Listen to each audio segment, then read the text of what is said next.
starting at a beautiful abandoned coal mine and practicing some split S with my 5-inch 6S quad. I have to say, at the start it was a little bit getting used to in comparison to the tiny whoop, but I got the hang of it eventually and trying to dial it more in step by step.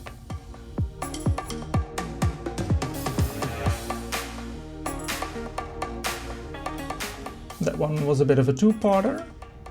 Would be nice if it was a more fluid motion, which we'll get to. Some upside down shenanigans.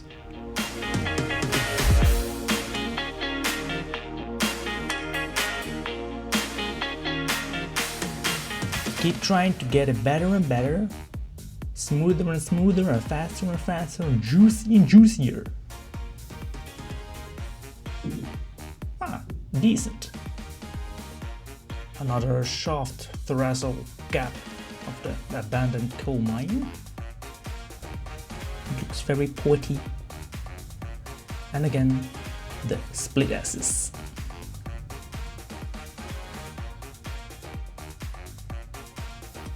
And an attempt for a power loop, which failed horribly. I didn't do enough backwards thrust.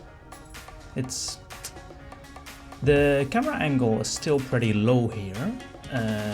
Later in the video there comes a moment where I increase the camera angle, but having a low camera angle,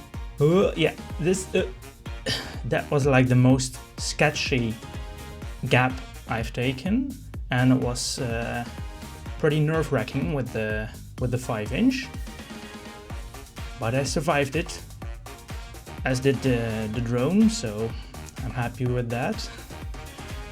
But back to the camera angle, if it's higher, then it makes the power loops easier. But at the same time, when you have a higher camera angle, the drone flies faster when you look straight forward, and that makes you bump into things faster too. So you must strike a balance between those two. And that was an interesting take at the split S. It did have some two-part stuttery. Nice getting the pull, yeah. But it's getting more fluent and fluent. It's getting there. Another nice gap. And another gap. Very nice location. It's certainly worth repeating. Coming here back for sure.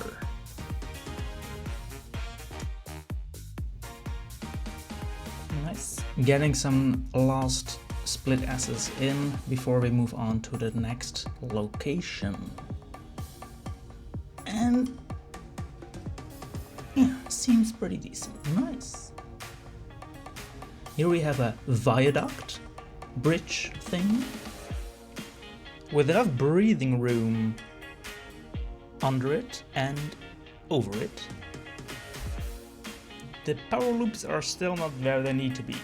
I don't get enough backwards momentum, backwards thrust.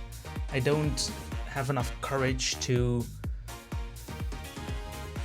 move backwards blindly, and having the camera angle higher helps with that, which I do later at this location, I believe.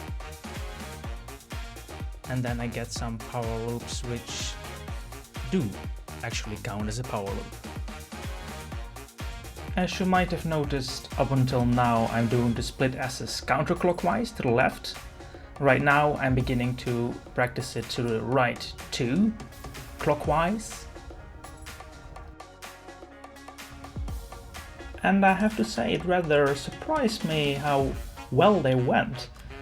I thought my counterclockwise lefties would be much more smooth than the clockwise to the right side, but it surprised me it was not that bad at all.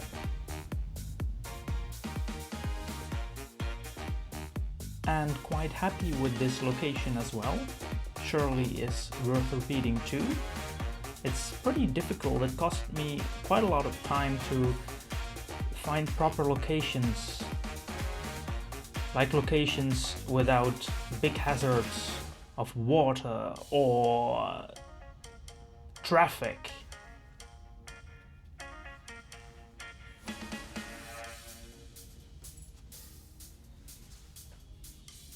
And finally getting a power loop in that you can actually call a power loop.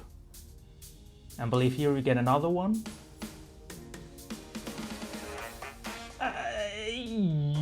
Yes. I complete a power loop. And in the future I can make it smaller and tighter. Before we move to the next location. A nice wooden bridge. I thought, oh, that's pretty, it's place enough to do a split S on there, but let's try again. Okay, so far so good.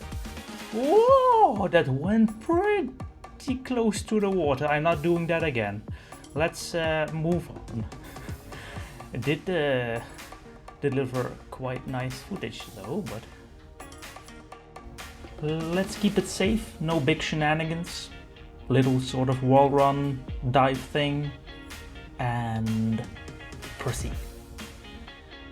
This is not with the 5-inch, but with the Pavo, because I didn't have enough courage to go through this with the 5-inch 6S. That's just too stressful for now.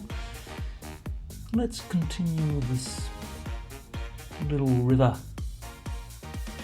I thought, those branches are pretty far away from me until this one. That one I didn't expect. Here is me. Here are 2 reference bridges, and that's civilization. That has nothing to do with it actually. But here I learned a big lesson. I was testing the signal. When it would drop a little bit, I would go back and see how far the transmission would go.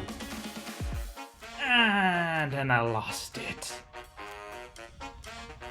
My girlfriend and I did put quite some time and effort into recovering the drone with our electric unicycles, hoping that it would reconnect with my Radio Master Pocket so I could activate the beeper, but unfortunately that didn't happen. So yeah, this is the second drone in quite a short time that I lost, and this one is more than 3 times as expensive as the last one. I hope it doesn't happen again soon. I hope I crash more and lose less so I can practice to repair the drone, because if I lose it, I can't practice on repairing it. Until next time, next episode, episode 5.